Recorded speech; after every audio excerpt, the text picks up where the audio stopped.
Estás en Una Casa sobre el Mar, la comunidad de asesores financieros que te ayuda a tomar decisiones inteligentes de inversión.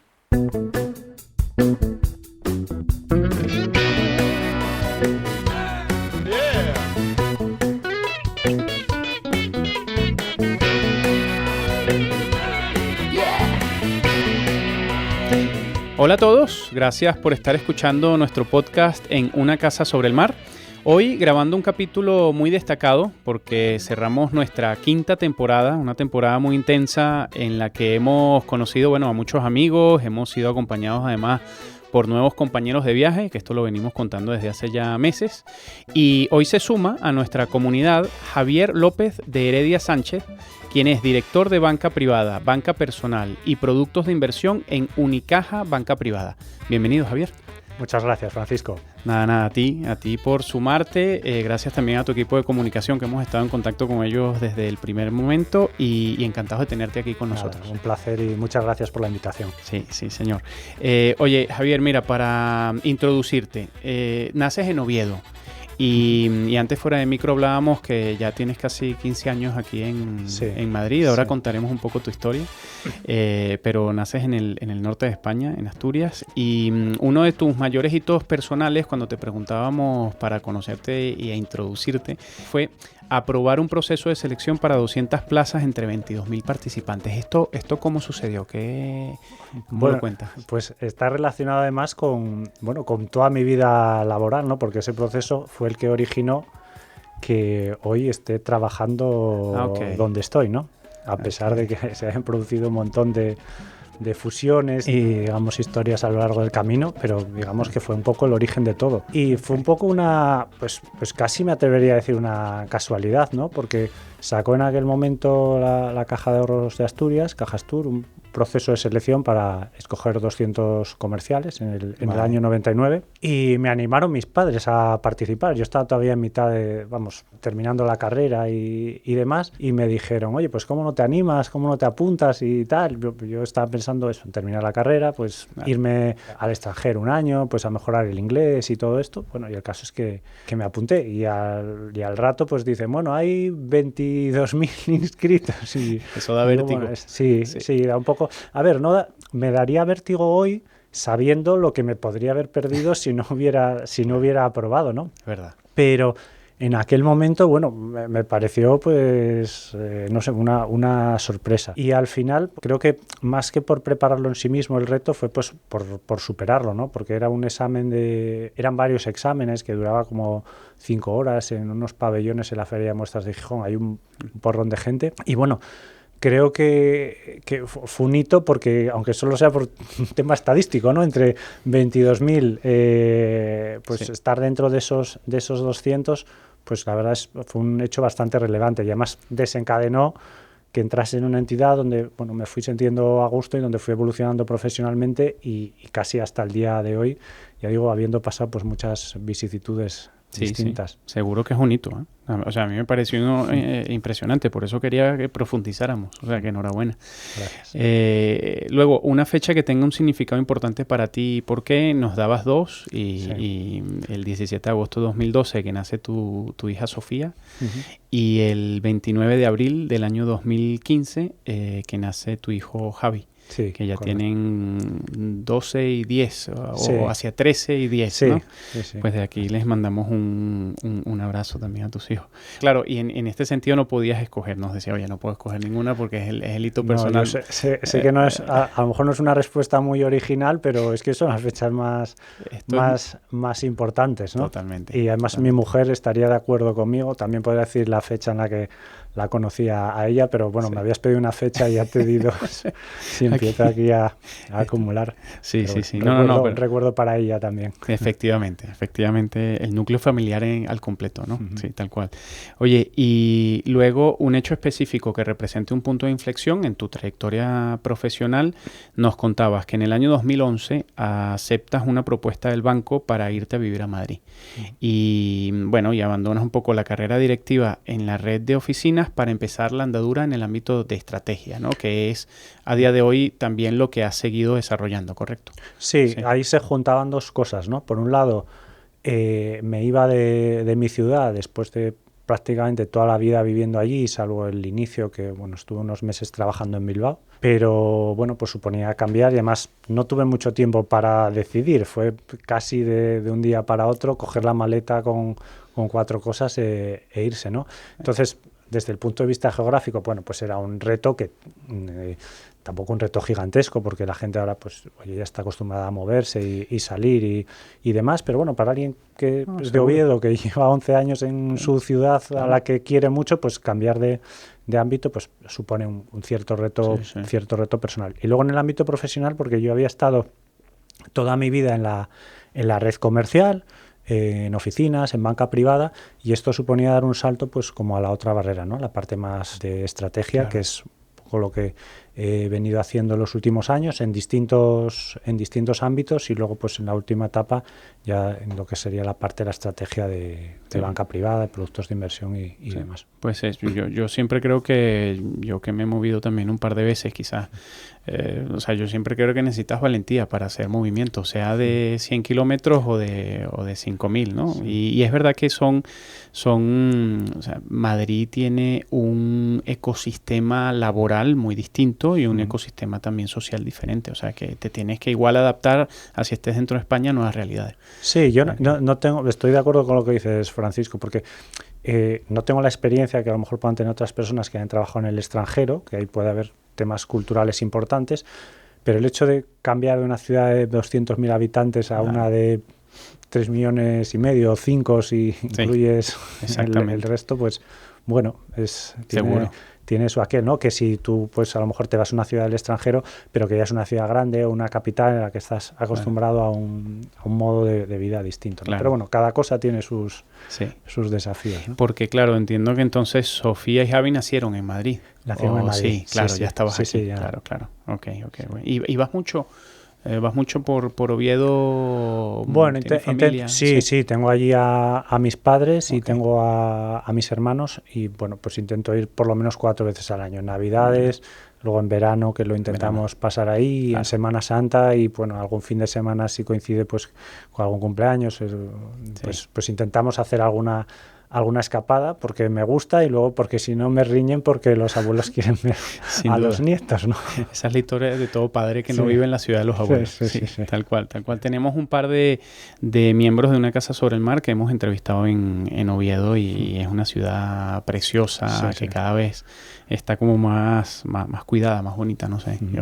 Yo conecto mucho con Asturias en general. Mira, Javier, te queríamos hacer una pregunta porque tú arrancas tu trayectoria profesional en Oviedo en el año 2000 con Cajastur. Y desde ese primer día estás ligado a la gestión comercial de clientes. Antes también nos contabas que siempre has hecho actividad comercial, ¿no? Has acumulado mucha experiencia en banca personal y banca privada desde ese momento. Aquí es donde queríamos hacerte la pregunta. Si echas la mirada atrás, porque esto es algo que nosotros lo que venimos viendo es que estructuralmente nuestra industria ha venido cambiando y eso es normal porque se ha ido adaptando a un montón de cosas, ¿no? Pero si tú tuvieses que identificar un factor que crees que más ha evolucionado o más ha impactado en la gestión de patrimonios, muchas veces hablamos de la regulación, de cómo ha evolucionado la oferta de producto, la digitalización, ¿no? Pero para ti, ¿cuál es ese factor que ha tenido el mayor impacto en nuestra industria estos últimos años? Porque tu perfil es muy interesante, muy práctico para esta pregunta, porque has estado más o menos en los dos lados, ¿no? Sí. Pues están muy bien los que apuntas, porque son muy importantes. El tema de la regulación, el tema del mayor abanico de productos, ¿no? La riqueza que hay a la hora de escoger productos de inversión. Pero si tuviera que escoger uno, yo creo que diría la tecnología, ¿no? Porque estamos hablando de 25 años desde que entré a trabajar y bueno, la tecnología ha pegado un salto gigantesco, ¿no? Y en la parte de lo que es los productos de inversión o la gestión de patrimonios, pues lógicamente ha supuesto cambios en todo, ¿no? en los procesos de selección de productos que antes eran mucho más manuales, la forma de hacer las cosas, ¿no? Antes pues todo tiras del teléfono, ahora pues todo es a través de Internet. Y la digitalización allí ha jugado un rol un papel tremendo, ¿no? Súper bueno. En la parte de todo lo que es pues la selección de fondos de inversión, claro. Todo lo que es el research ahora es muchísimo más sencillo, ¿no? Para las gestoras identificar los activos en los que quieren invertir o a la hora de hacer la selección de fondos y demás, ¿no? Y desde el punto de vista de cliente, pues claro, ahora, en aquella época, en el 2000, existía el teléfono móvil, aunque no todo el mundo tenía teléfono móvil, pero no es el smartphone a lo que estamos acostumbrados, ¿no? Entonces, digamos que ahí el cambio es muy grande en cuanto a la relación de los clientes con nosotros, ¿no? En el sentido de la multicanalidad. Antes el cliente necesariamente pues iba a la oficina, pero ahora te puede llamar desde cualquier sitio, hacer una videoconferencia, mirar en Internet todas sus posiciones, hacer operaciones asesoradas, bueno... No sé, ha sido un salto tremendo. Y por último, la tecnología también ha dado una cantidad enorme de acceso a información para todos, tanto para los profesionales, que yo creo que nos ha facilitado mucho la vida, como incluso para los propios clientes, que les ha ayudado a tener algo más de cultura financiera, ¿no? Y las nuevas generaciones, y aquí traéis también pues nuevas generaciones, yo creo que afortunadamente para ellos tienen un acceso a una información y a herramientas formativas que no había en aquel momento, ¿no? Sí.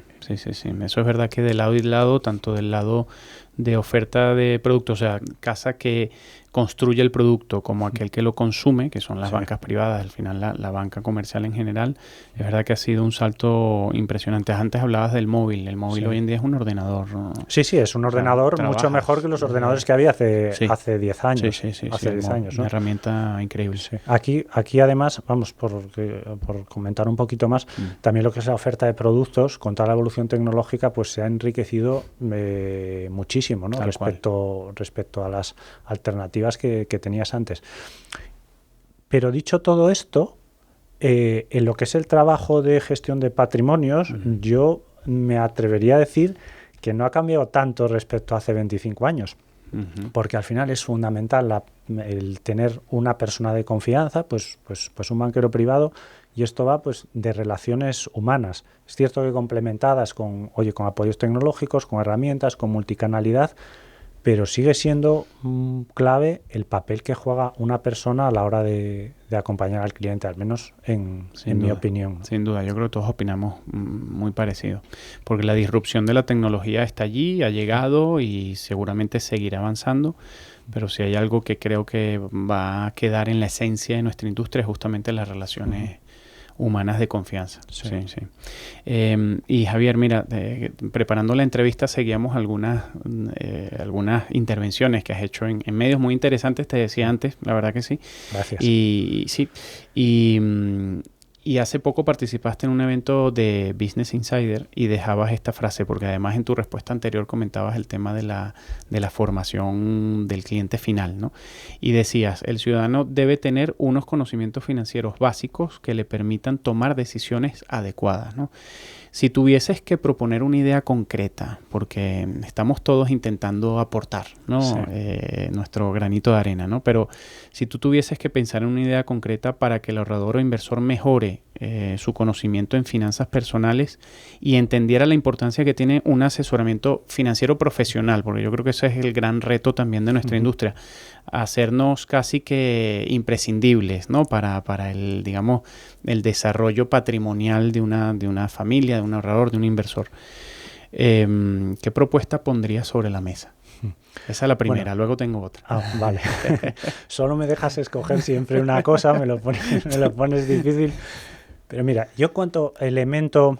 A ver, la educación financiera y la cultura financiera me parece un tema clave, ¿vale? Si me dejas hacer un poquito de introducción. Creo que es clave y cuando hacía esa reflexión, la hacía desde el punto de vista de que yo creo que si hay una cuestión sobre la que cualquier persona va a tener que tomar una decisión a lo largo de su vida, es sobre temas financieros. A lo largo de tu vida, quieras o no, vas a tener que tomar decisiones de mayor tamaño o de menor tamaño. Y para eso tener una cultura financiera es muy, muy importante, ¿vale? Y que no se enseñe pues, en los colegios, en primaria, en secundaria, además, a mí me resulta un poco chocante por eso, porque es una cosa a la que vas a necesitar en algún momento tomar alguna decisión. Mucho más quizás de algunas cosas que sí te enseñan. Sí, yo a veces pongo un ejemplo que, no me gusta porque pues, a alguien le puede parecer mal, ¿no? Pero yo en mi vida no voy a tener que pintar un cuadro. Y sin embargo, yo en el colegio pues aprendes plástica, ¿no? Y tienes que dibujar y tal, o rotulación industrial o dibujo técnico, que me parecieron asignaturas muy interesantes. Sí. Y no estoy diciendo que se quite de los currículos, que se me entienda un poco el mensaje. Claro. Pero un tema como este, que sí o sí vas a tener que tomar decisiones en relación con temas financieros, ¿no? Pues oye, una hipoteca en un momento dado, si financias un máster para un hijo, o si es que cualquier cosa, ¿no? Usar una tarjeta, usar el crédito de una tarjeta. Justo, es que cualquier cosa del día a día te hace tomar decisiones financieras. Pues hombre, un poco de educación financiera en las actividades curriculares yo creo que sería importante. Dicho esto, respondiendo ya a tu pregunta después de este alegato, yo creo que uno de los conceptos más importantes con el que me gustaría que se quedase cualquier persona que aspira a invertir o a la que queremos meter un poco en esto es la inflación, pero la inflación en el ahorro a largo plazo, no la inflación como concepto que yo creo que todo el mundo lo conoce, ¿no? Dice, es que con la inflación, pues ahora a esto que me costó ayer no sé cuánto, ahora me cuesta un 10% más y más. Yo creo que eso sí es algo que la gente conoce. Pero cuando tú ves el impacto de la inflación, pues en lo que es en una inversión, en 10 años o en 15 años, la erosión que se produce, yo creo que la gente se sorprendería mucho. Y tienes razón que es un concepto que no todo el mundo aplica de una forma consciente. O sea, no sabemos el impacto muchas veces que tiene con el tiempo. Y escojo ese porque me parece que es muy sencillo de que el ciudadano de pie lo utilice, ¿no? Porque cuando hablo de la educación financiera, no estamos pidiendo que un ciudadano medio pues sepa absolutamente de todo, ni mucho menos, porque luego cada uno tiene su trabajo y tiene sus ocupaciones y se tiene que especializar en las cosas en las que trabaja, no en finanzas, ¿no? Y tiene que tener tiempo libre y hobbies y otras cosas, pero sí, pues unas pinceladas básicas que le ayuden a buscar un asesoramiento, ¿no? Para poder hacer pues las preguntas correctas, ¿no? Y luego que hay una persona que sí es experta en esa materia que ya me va a poder ir orientando, pero no orientando desde el punto de vista de que voy allí como si voy al dentista porque no sé absolutamente nada, sino que sé, oye, en mayor o menor medida qué cuestiones son las que me hacen falta, ¿no? Entonces yo me quedaría con esa parte de la inflación. Si me dejases meter más, pues bueno, ya hablaríamos de la parte del interés compuesto, que creo que también es importante, el tema de, oye, que tienes que ver cuáles son tus objetivos financieros, no tiene por qué ser uno solamente, ¿no? Y puedes tener niveles de riesgo distintos, incluso podríamos hablar hasta de una pincelada de finanzas conductuales, ¿no? Explicar cuáles son los sesgos que hay en la sociedad en las decisiones de financiación antes de que suceda eso, ¿no? Ponérselo encima de la mesa para dejar a la persona un poquito pensando, ¿no? El sesgo de la manada, o del rebaño y todas estas cosas. De todas maneras, mi segunda pregunta quizás está, digamos, relacionada con lo que me estás contando ahora, pero te referías también en esa misma entrevista que comentábamos a un concepto muy interesante que es el círculo virtuoso que puede llegar a formarse entre asesor e inversor. Entiendo que aquí, o sea, si nos podrías contar alguna experiencia en primera persona de cómo funciona este círculo virtuoso, porque entiendo que aquí hay conceptos relacionados, ¿no? Con tomar decisiones más racionales, con el horizonte temporal, con cómo tus ahorros pueden verse afectados por cosas exógenas sobre las que no tienes control. ¿Tienes algún ejemplo? Sí, a ver, totalmente. No es que te pueda decir un ejemplo específico de una persona, oye, mira, con esto me pasó esta persona, porque esto es un proceso que es largo, no es un proceso de 24 horas. Claro, yo cuando tenía el tiempo cuando ocupaba el puesto de banquero, yo intentaba, por un lado, escuchar mucho, dedicar mucho tiempo a escuchar a los clientes, bueno, entender, oye, cuáles son los conocimientos que tienen y cuáles son las necesidades que tienen, ¿no? Y intentaba ser muy didáctico a la hora de explicarles las cosas. Y muchas veces, aunque pueda sonar un poco raro, no era partidario ni de que se contratase nada en una primera conversación o en una segunda conversación. Yo creo que es hacer pensar un poquito a la persona con la cosa con la que les está comentando. Sí. Y bueno, luego vuelve y a lo mejor no cambio mucho, pero hay ocasiones donde si dice, oye, sobre lo que me dijiste el otro día, pues cuéntame un poco más de esto o del otro.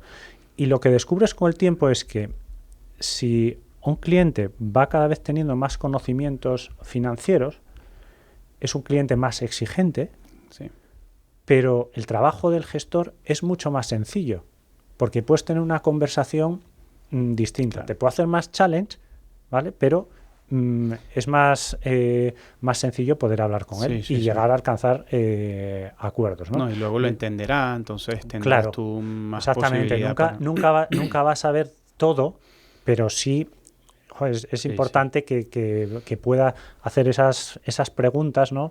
Para quedarse un poco tranquilo con lo que está haciendo, ¿no? Por ahí va un poco la frase esa que quedó del círculo virtuoso, pero lo que me estaba refiriendo es un poquito a esto, oye, que cuanto más sepa el cliente, cuanto más conocimientos tenga, pues más sencillo es luego mantener esa conversación y ayudarle a acertar en lo que necesita, ¿no? Por eso yo sí creo que sea genuino el interés de la industria, porque el ahorrador de a pie, no le llamemos ni siquiera inversor, pero ahorrador de a pie, vaya mejorando sus conocimientos. Es genuino porque es un proceso de ganar. Cada uno se apalanca en el conocimiento del otro y es bueno para ambos. O sea, que es genuino. Exactamente. Y además nos pasa a nosotros también, porque nosotros podemos, quiero decir, el mundo financiero es muy complejo. Y con el paso del tiempo cada vez se ha ido más complejo. En la parte del asesoramiento, de la gestión patrimonial, más, ¿no? Sí. Pero yo lo mismo podría decir, y un banquero no podemos aspirar a que tenga absolutamente todos los conocimientos fiscales del mundo, porque el tiempo es limitado. Tiene que tener también unas pinceladas claras, importantes, ¿no? De cómo funciona pues la fiscalidad, pero no llegar hasta el último nivel de detalle. Para eso se apoya en otra persona que está especializada en eso. Pues esto sería un poco como una reacción en cadena, ¿no? Sí, totalmente de acuerdo. Nos habíamos apuntado, Javier, Cajastur pasa a ser parte de Liberbank en el año 2008. Y 13 años después, Unicaja adquiere el 100% de Liberbank, ¿no? En el 2021, algo hablábamos ahora antes fuera de micro. Tú has sido parte de estas 3 historias empresariales, has vivido las 2 fusiones y eres de los históricos que sigue, digamos, creciendo internamente. Esto me da paso para preguntarte, el año pasado, hace un año ya exactamente, asumiste el rol de director de banca privada personal y productos de inversión del banco, para dar un impulso definitivo a la entidad o a esta unidad de negocio, ¿no? La pregunta va más por la vía de, ¿nos contarías un poco a nivel operativo y de estrategia? ¿Cuáles son tus prioridades y hacia dónde vamos a ver evolucionar este servicio dentro del banco? Que pudiésemos esperarnos los que estamos también dentro de la industria. Sí, bueno, pues a ver, nosotros todo este proceso viene derivado, como apuntabas, pues de una serie de procesos de integración que se vinieron produciendo en los últimos años y básicamente lo que se ha hecho es un poco unificar, ¿no? Las distintas propuestas que había de servicios de inversión pues en los distintos orígenes del banco, ¿no? Y potenciarlo pues de una forma decidida, todo integrado, pues también con el reciente lanzamiento de nuestra nueva marca, Unicaja Banca Privada, la apertura de oficinas y demás, ¿no? Nosotros aquí lo que estamos es muy volcados pues en el tema de la personalización a los clientes, dar cada día una mayor personalización a todo lo que son nuestros clientes y asegurarnos que digamos todas sus inversiones están en el sitio donde tienen que estar, ¿no? Que cada uno pues oye tengamos perfectamente definidos con el cliente cuáles son sus objetivos, tengamos definidos pues cuáles son sus necesidades y cuáles son los servicios que tienen que ir asociados a esto, ¿no?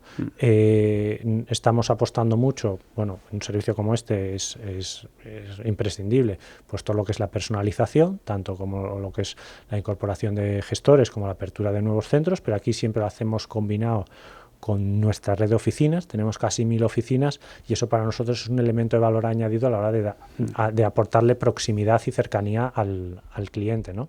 Luego en la parte de productos, pues también cada vez tenemos una propuesta más completa y sofisticada. Recientemente hemos firmado en el banco, tanto con nuestra gestora Unicaja Asset Management como el propio banco, acuerdos con 3 gestoras muy importantes, que son Allianz, BlackRock y Candrian, ¿no?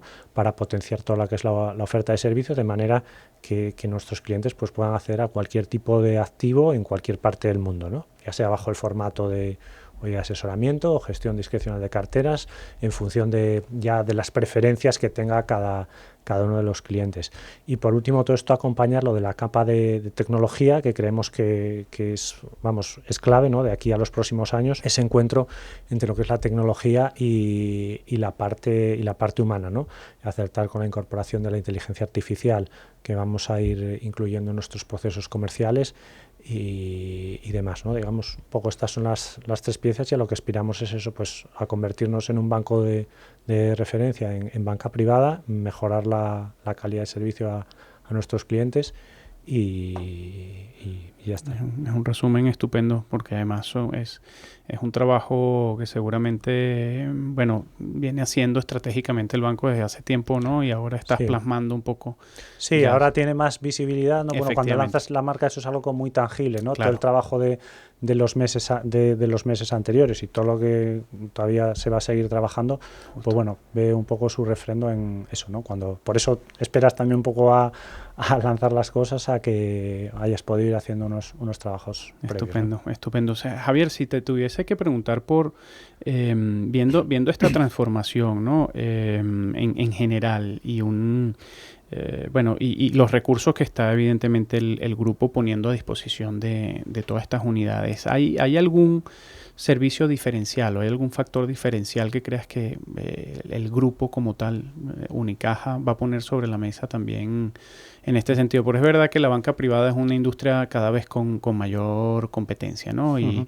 Y la personalización es casi que un commodity dentro de un servicio que cada vez demanda lo que tú decías antes, ¿no? Un cliente de banca privada, en teoría, está cada vez más capacitado para demandar un servicio personalizado, de calidad, de seguimiento. ¿Hay alguna cosa que pudieses aquí resaltar como valor diferencial? Sí, yo aquí creo que el mayor reto es, la personalización llevada al último extremo. Creo que ese es el mayor reto, ¿no? Hablamos siempre de un traje a medida, hacer un traje a medida. Aquí no estaríamos hablando ya solo de hacer un traje de medida, sino pues el reloj, los zapatos y el color de los calcetines, casi, si me apuras, ¿no? ¿Sí? En el sentido de que con todas las herramientas tecnológicas que vamos a tener, la evolución que se está produciendo en el sector, ya no es que le des a uno en función de su perfil de riesgo y esta cartera con estos productos y demás, que podemos decir que en cierto modo pues puede ser un commodity, ¿no? Sí. Pero sí, que seas capaz de a cada cliente enviarle la información que necesita en cada momento, lo que él está esperando. Y eso para cada cliente pues puede ser totalmente diferente, ¿no? Sí. Yo creo que ahí está el reto. Y luego el que siempre será un reto, que será la gestión de las emociones del cliente.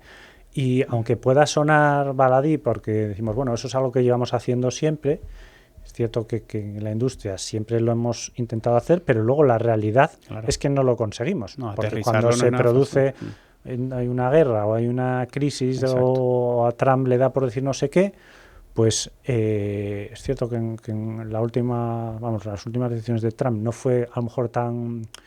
La sobrereacción no fue como en ocasiones anteriores, pero siguen produciéndose decisiones muy emocionales por los clientes. Por tanto, es un reto por nuestra parte intentar asegurar, que manejamos todas esas emociones y que ayudamos a los clientes a tomar las decisiones que sean correctas, para que no pierdan pues los mejores días de mercado, o que deshagan posiciones que a la larga pues sería un error, ¿no? Eso va a ser clave, efectivamente. Gracias, Javier, por el resumen tan completo que nos has hecho. Oye, y nos decías que tu hito de mayor relevancia profesional ha sido, bueno, pasar a funciones más estratégicas, ¿no? Como hemos venido hablando. Y hablando de construir un patrimonio con visión de largo plazo y teniendo que tomar decisiones justamente estratégicas en ese sentido, ¿qué activos o qué vehículos crees que jugarán un rol importante en las carteras de esos inversores para los próximos años? Esa es la primera pregunta, viendo un poco el contexto en el que estamos y en el que quizás estemos todavía por algunos meses más, ¿no? Sí. Bueno, yo de aquí a futuro, aunque aquí aventurarse a hablar de futuro, tal como evolucionan las cosas, pues puede ser arriesgado, pero bueno, yo creo que en términos de activos, todo lo que esté relacionado pues con tecnología va a ir teniendo un peso más importante, aún si cabe, ¿no? Lo relacionado pues con la salud y en el bienestar, pues por cómo tenemos la pirámide poblacional en todo el mundo, ¿no? Ahora, bueno, nos guste más o menos todo lo relacionado con armamento, pues parece que ha venido un poquito también para quedarse. La incorporación de activos digitales, pues probablemente en los próximos años veremos su incorporación también, ¿no? a las carteras. Ahora mismo no, pero más adelante pues probablemente también pueda tener sentido. Como productos, yo sigo pensando que el fondo de inversión va a seguir siendo un producto clave, porque es óptimo para cualquier tipo de inversor, te permite acceder a un universo de activos financieros enorme, con muy poquito dinero, cada vez con una gestión más profesionalizada. Entonces creo que el fondo de inversión, independientemente de lo que invierta como vehículo, va a seguir siendo muy, muy importante. Probablemente vaya acompañado también de la tokenización de activos, que permitirá pues bueno, llegar a activos que ahora mismo es más complicado. Y luego pues también la incorporación, que aunque ya existe hoy, creo que se seguirá avanzando en todo lo que es la parte de productos o mercados alternativos, ¿no? Que es de esperar que en los próximos años pues vayan cogiendo un poquito más de peso en las carteras, ¿no? Por lo menos en Europa, que estamos bastante alejados todavía de lo que ocurre en Estados Unidos y demás, y sobre todo aprovechando también pues la democratización, ¿no? En cuanto a los límites de acceso. Ahora pues se puede acceder a mercados alternativos a partir de 10.000 euros y bueno, creo que un poco por ahí es por donde puedan ir los tiros. Igual dentro de 2 años hablamos y me equivoqué en todo, pero... No, pero es verdad que un poco la conclusión, ¿no?, que podemos sacar de esto es que estamos en una industria con mucha evolución por delante desde todos puntos de vista, desde el punto de vista de servicio, vehículos, productos y soluciones de inversión. Sí. Porque aquí yo creo que la clave es la solución de inversión que ofreces como partner para toda esta personalización que al final es a donde están yendo las entidades de banca privada, ¿no? Sí. Bueno, te hablaba de los fondos de inversión. Lógicamente, cuando te hablo de los fondos de inversión es bajo el formato de asesoramiento o de gestión discrecional de carteras o formato de ETFs o demás. Vale, hablaba del fondo como producto, sin que no se me olvidaba mencionar el servicio, que todo tendrá que estar bajo esa carcasa de asesoramiento, ¿no? Javier, y un poco por cerrar esta reflexión sobre tipos de activos, vehículos y eso, ¿cuál es esa cartera ideal donde te sentirías cómodo para una gestión de patrimonios de perfil medio, perfil de riesgo medio? ¿Qué dirías? Bueno, en primer lugar, te tendría que preguntar por objetivos de inversión y por perfil de riesgo, ¿vale? Sí. Porque no me atrevería a decirte una cartera si no sé para qué objetivo es, ¿no? Ni cuál es tu aversión al riesgo, en el sentido que aquí pues lo más importante es que el cliente también duerma tranquilo, ¿no? Que tome las decisiones informado, pero sobre todo que duerma tranquilo.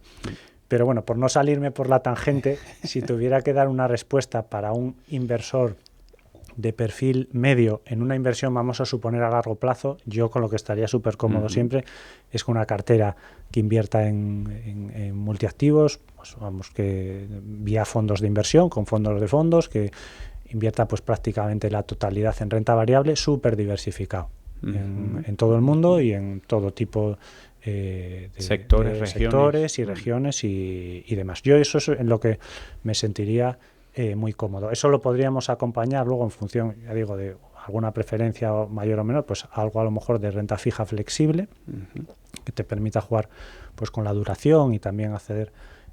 Siempre es súper diversificado, todas que a mí me parece clave a la hora de la inversión a largo plazo. Y luego, pues a lo mejor ya, dependiendo de las preferencias del cliente, puedes meter un poquito de producto alternativo, un 10% en la cartera y demás. Pero si tuviera que escoger uno para largo plazo, sin saber tu perfil de riesgo y demás, yo habría un fondo de renta 100% de renta variable que esté súper diversificado en todo el mundo y oye, déjalo allí, pues 15, 20 años y luego miras a ver qué. Fenomenal. Aquí tampoco te daba muchas opciones, o sea que perfecto. Ya, claro, pero bueno. Gracias, Javier. Nada.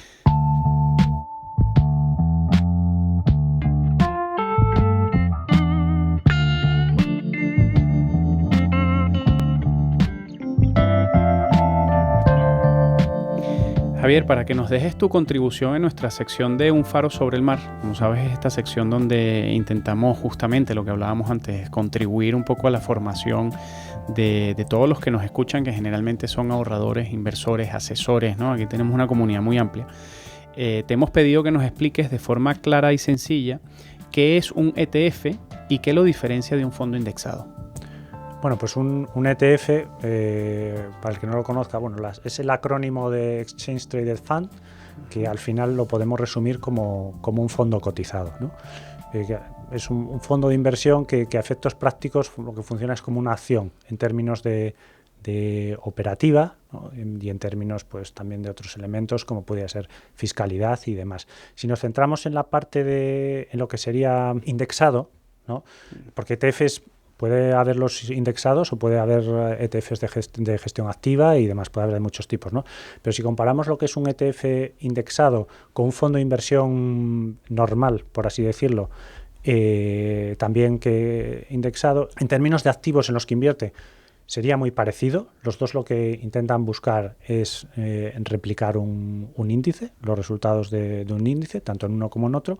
Si bien en el ETF, como fondo cotizado que es, como comentaba antes, pues tú, igual que una acción, lo puedes estar comprando y vendiendo con carácter inmediato, sabes a priori el precio al que compras, al precio al que vendes y demás, ¿vale? Mientras que en el caso de un fondo, tú das la orden a la gestora y bueno, pues al final del día calculará el valor liquidativo del fondo y podrá tardar 1, 2 o 3 días en que lo tengas disponible en la cuenta, ¿no? Mientras que en el caso del ETF, como digo, es como comprar y vender acciones de cualquier compañía, ¿no? Más diferencias que hay entre uno y otro. Pues bueno, el ETF normalmente tiene que estar, el ETF tiene que estar siempre 100% invertido en el fondo, mientras que un fondo de inversión normal tiene que dejar un poquito para la liquidez de los partícipes, ¿vale? Entonces, en ese sentido, pues no llega a ser un fondo tradicional, aunque sea indexado, no llega a replicar perfectamente lo que es un índice como podría hacer el ETF. Pero estamos hablando casi de cuestiones marginales, por así decirlo, ¿no? Y luego, en tema de comisiones, los ETFs de gestión pasiva, pues podemos pensar que tienen generalmente unas comisiones más bajas que las que podría tener un fondo indexado, pero aquí hay que tener cuidado porque este planteamiento tendría sentido si estuviéramos hablando de que yo compro un ETF hoy y lo mantengo ahí en una inversión a largo plazo, ¿no? Porque si lo que pretendes es hacer un poco de trading, por así decirlo, contra el índice, vas a tener asociadas las comisiones de compra y de venta, pues que en cada momento que estés operando, ¿no? Y a la larga te puede salir más caro, ¿no? que las comisiones de un fondo indexado, más tradicional. Y por último, que es especialmente relevante en España, porque en otros países no pasa, es el tema de la fiscalidad. Los ETFs no permiten hacer el traspaso entre fondos, por así decirlo, tú tienes que venderlo y en ese momento pues afloras una plusvalía, al igual que si vendieras una acción, ¿no? Pues por poner un ejemplo, tú no puedes traspasar una acción de Telefónica a una acción del BBVA. Tienes que vender una acción de Telefónica y luego comprar la acción del BBVA con el dinero que recibes. En el caso de un ETF, tú no puedes traspasar a otro ETF o a otro fondo.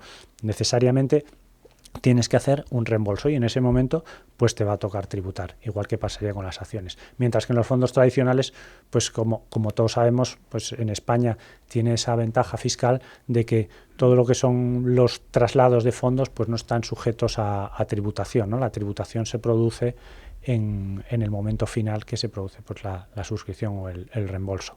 Yo creo que a modo de resumen, pues las características más clave para que lo entienda el oyente pues serían esas.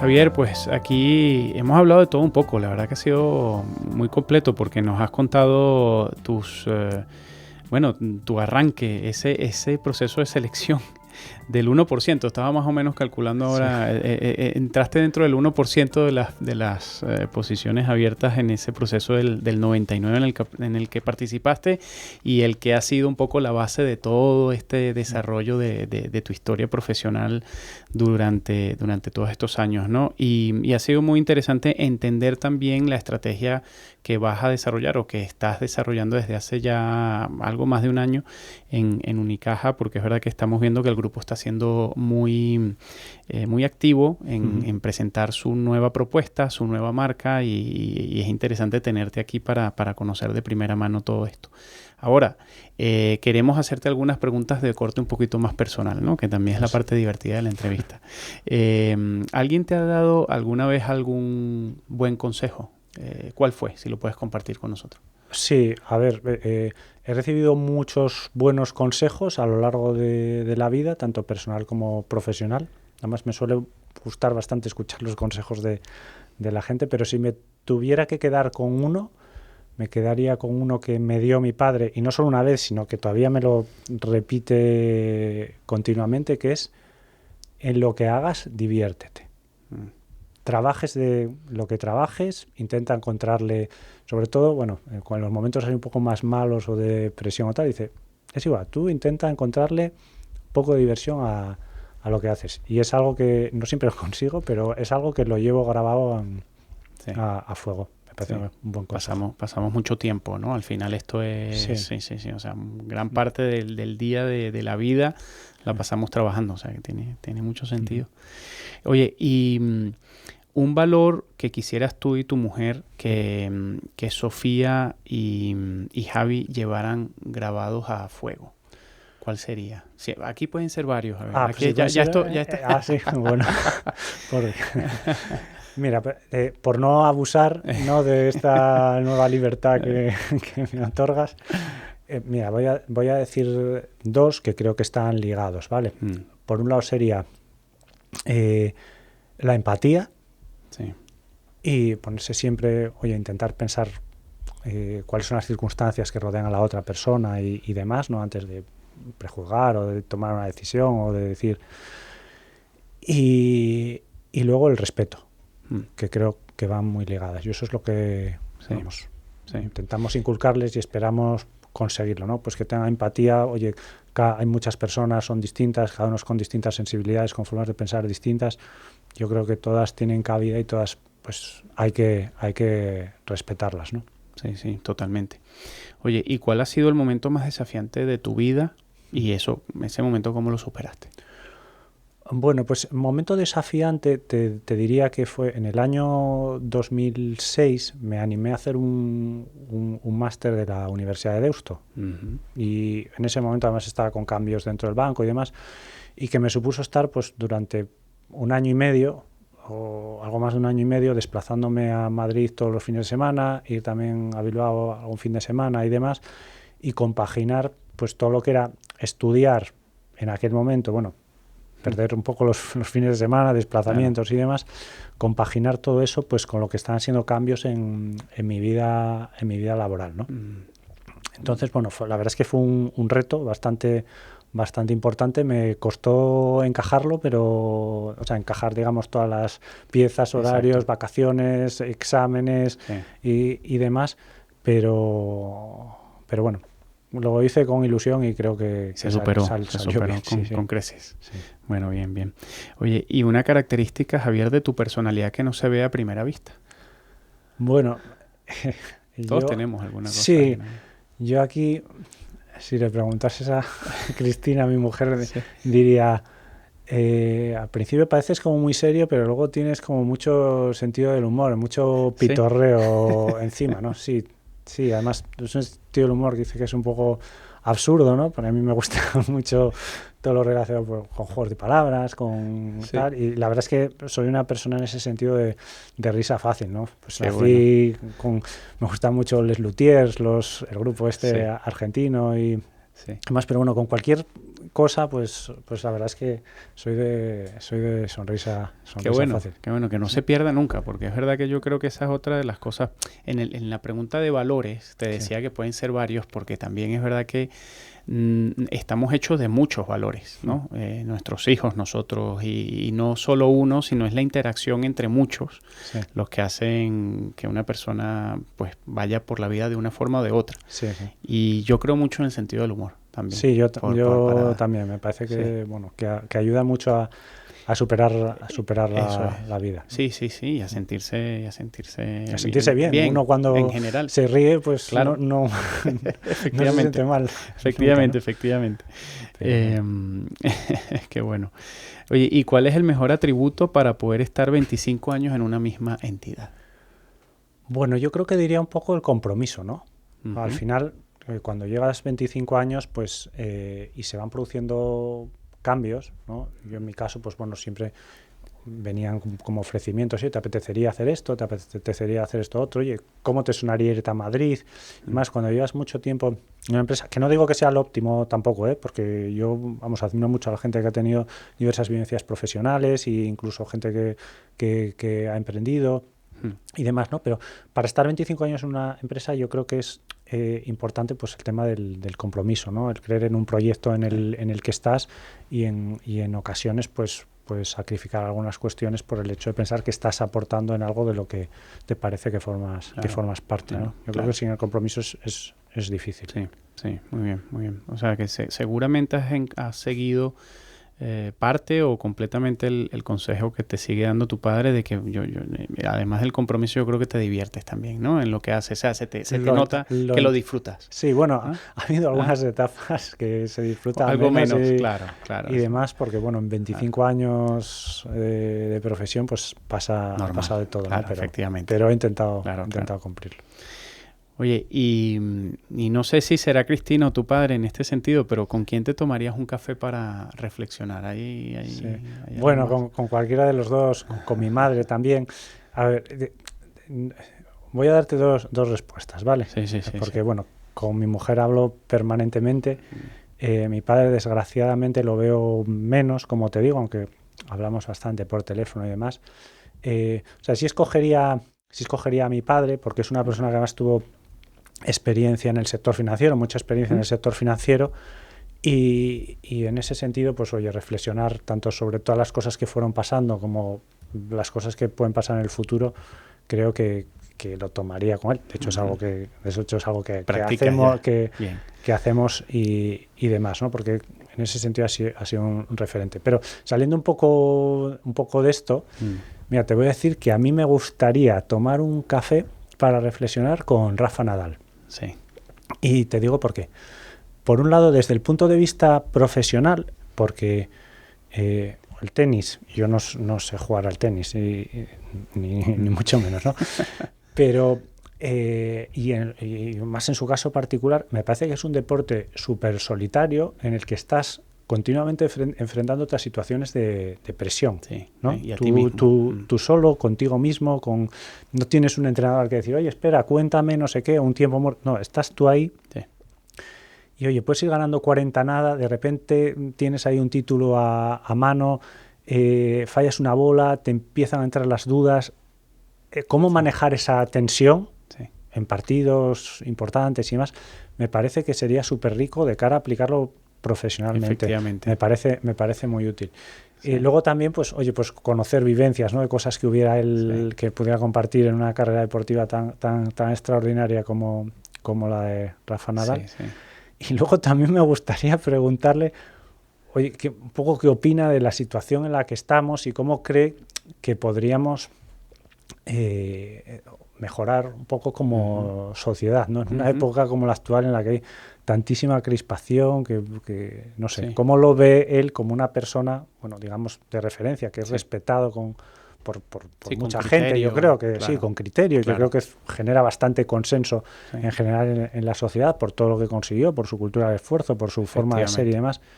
Pues ¿cómo lo ve? ¿Qué se le ocurriría a él para no sé, mejorar un poco todo esto? Es buena idea, es buena pregunta hacérsela además también, porque claro, la gente que estamos un poco fuera de la política, a veces hay otros puntos de vista y Rafa tendría seguramente algo que decir allí. Oye, qué bueno. Y ¿cuál es esa pasión que no todo el mundo conoce, Javier? Bueno, pues a mí me apasiona la música. Sí. Sí, en general, sobre todo, bueno, el pop y el rock. Tipo, te iba a decir, poner etiquetas aquí es difícil, pero bueno, si fuera una sección de discos, pues estaría en el pop rock. Me gustan también mucho las bandas sonoras, me gusta la música clásica, me gusta muchísimo la música, pero sobre todo el pop rock. Pero esto, bueno, es algo que podría decir hoy alguien que algo que no conoce, bueno, pues es algo que normalmente a la gente le gusta, ¿no? La música. Pero bueno, yo creo que les sorprendería saber que toco algo en la guitarra. ¿Ah, sí? Sí, desde hace varios años. No le puedo dedicar mucho tiempo, pero sí toco la guitarra.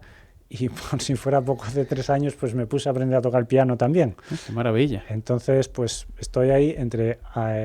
sigo intentando mejorar con la guitarra y sigo intentando aprender a tocar el piano. Y además, me hace mucha ilusión porque lo veo como un proyecto casi de vida, ¿no? Sí. Porque es algo que nunca vas a terminar y aunque ahora mismo pues no dispongo de mucho tiempo para ello, pero sí me imagino, y pues con muchos años más por delante, todavía intentando pelearme con las teclas y demás, saber que eso siempre va a estar ahí pues para seguir como un hobby, ¿no? Qué guay, qué guay.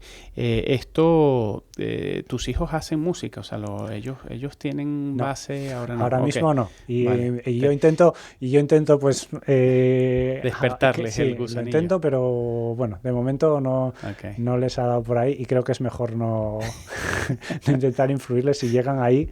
Vale. Que lleguen. A mí nadie me intentó. Ha surgido. Fue surgiendo con el paso del tiempo y además creo que para esto no hay edad nunca. Te puede en cualquier momento pues empezar a gustar más, a apetecer y... Sí. ¿Hay algún deporte, Javier, que hagas así o esporáneamente o...? Bueno, yo jugué mucho al baloncesto y de vez en cuando pues todavía salgo un poco a sudar un poco, pero ya no juego ni partidos ni pachangas porque, bueno, para eso tienes que intentar estar preparado y ahora el riesgo de lesionarse es bastante alto. Sí. Pero, y luego pues con mis hijos también, pues mi hija juega al baloncesto, mi hijo juega al fútbol y bueno, pues un poco con ellos pues intento hacer de sparring, ¿no? Deporte selectivo. Sí, y luego pues un poquito de ejercicio físico cuando puedo, pues hacer un poquito de bicicleta o algo por intentar cuidar la salud. Sí, por moverse, que es clave también para despejar la mente en estas agendas y cosas que tenemos. Sí. Okay. Oye, y la última, Javier, ¿dónde construirías una casa sobre el mar? Pues mira, ya aquí tengo la fortuna de que ya está construida, ¿vale? La construiría en Asturias, en un pueblo que está en Oriente, en Llanes, ¿no? El pueblo se llama Celorio, es un pueblo pequeñito ahí que está en la costa y que es un sitio pues maravilloso. Yo he veraneado muchísimos años allí y me encanta el mar Cantábrico, cómo está el agua de fría, cómo rompen las olas, me gusta todo. Y tenemos allí pues una casa familiar que es de mis suegros y donde realmente pues nos reunimos todos, ¿no? Entonces, bueno, pues no me hace falta construirla, pero si no tuviera que construirla, pues la construiría en Celorio, Llanes, Asturias. Esa zona es maravillosa. Es muy bonita. Sí. Oye, genial. Pues gracias por compartirlo con nosotros, Javier. Habíamos intentado traerte digamos, en una ocasión donde sabemos cómo se ponen las agendas en mayo, junio o antes del verano y creo que hemos tomado una decisión fantástica porque nos has regalado una entrevista maravillosa, llena de contenidos. Yo siento que te conozco desde hace 10 años ahora con este ratito que hemos estado charlando y un poco lo que vengo a decirte es que gracias por sumarte, por tu disponibilidad desde el primer momento. Ya eres parte activa de Una Casa sobre el Mar, así que esperamos contar contigo para lo que queda de aquí en adelante. Y gracias de nuevo, Javi. Pues nada, oye, seguro que sí. Muchísimas gracias a vosotros. Un placer haber estado aquí y enhorabuena por el programa, por el blog, y animaros a que sigáis con él. Muchas gracias. Te lo agradecemos. Y agradecemos también a todos nuestros partners o compañeros de viajes. Ellos son Allianz Global Investors, Pictet Asset Management y Jupiter Asset Management, quienes se han unido a Lombia Capital hace escasamente menos de un año para seguir aportando al crecimiento de Una Casa sobre el Mar. Gracias también a todos los que nos escuchan y nos siguen. Invitarles a que nos sigan en nuestras redes sociales. Cerramos nuestra 5ª temporada con esta entrevista, así que nos seguimos escuchando dentro de muy poco. Gracias.